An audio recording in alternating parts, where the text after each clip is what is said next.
नमस्कार, मैं हूं अमित उपाध्याय। जब से प्रधानमंत्री मोदी ने तीसरी बार पीएम पद की शपथ ली है, तब से सभी के दिमाग में बस एक ही सवाल चल रहा है कि क्या मोदी सरकार इस बार भी पिछले 2 कार्यकाल की तरह बड़े फैसले ले पाएगी या नहीं।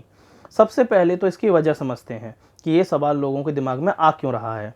दरअसल 2014 और 2019 के लोकसभा चुनावों में बीजेपी ने शानदार प्रदर्शन किया था और अपने ही दम पर बीजेपी ने 272 का जो सरकार बनाने का आंकड़ा है वो पार कर लिया था। लेकिन इस बार बीजेपी सिर्फ 240 सीटें जीत सकी है। ऐसे में उसे सरकार बनाने के लिए जेडीयू और टीडीपी समेत एनडीए के तमाम घटक दलों का सहयोग लेना पड़ा है और इस बार इंडिया अलायंस ने 234 सीटें जीती हैं, जो मजबूत विपक्ष के तौर पर उभरा है।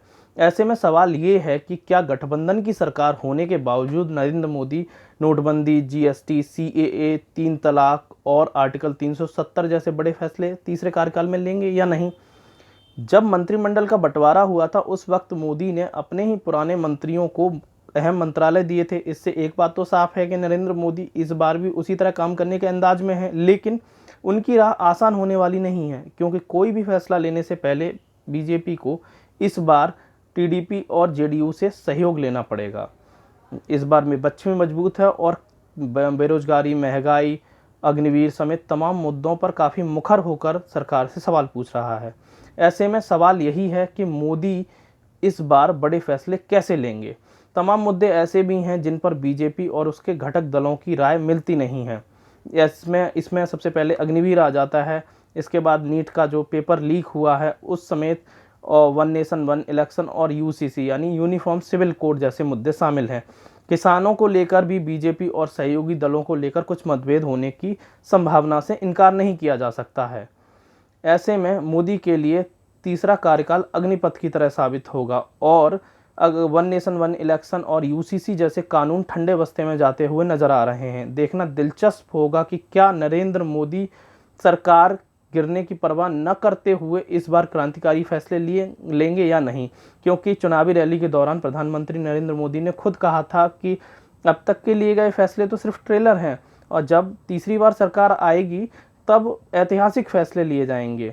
ऐसे में अभी तक यह साफ नहीं हो सका है कि सरकार किस तरफ काम कर रही है। इसी साल के अंत में महाराष्ट्र समेत कई राज्यों के चुनाव भी हैं।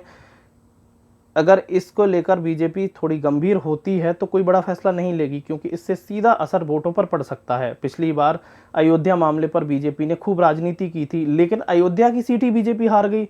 इसे लेकर कहीं ना कहीं बीजेपी को आत्ममंथन करना पड़ रहा है और बीजेपी में कलह मची हुई है। आरएसएस भी बीजेपी से नाराज दिखाई दे रहा है। पिछले दिनों आरएसएस चीफ मोहन भागवत ने एक बयान दिया था कि नरेंद्र मोदी की सरकार को अपना अहंकार छोड़ना होगा और मणिपुर हिंसा में जो चल रही है उसे लेकर शांति के लिए प्रयास करने होंगे। इसे लेकर सरकार अभी गंभीर हो गई है और मणिपुर हिंसा को रोकने की तमाम कोशिशें कर रही है और इसे लेकर अमित शाह ने पिछले दिनों हाई लेवल मीटिंग भी की थी। तो ऐसे में बेहद रोचक मामला हो गया है और सरकार कुछ मामलों पर फंसती नजर आ रही है, जबकि कई मामलों पर उसे जेडीयू और टीडीपी समेत बाकी सहयोगी दलों के साथ भी मिलेगा।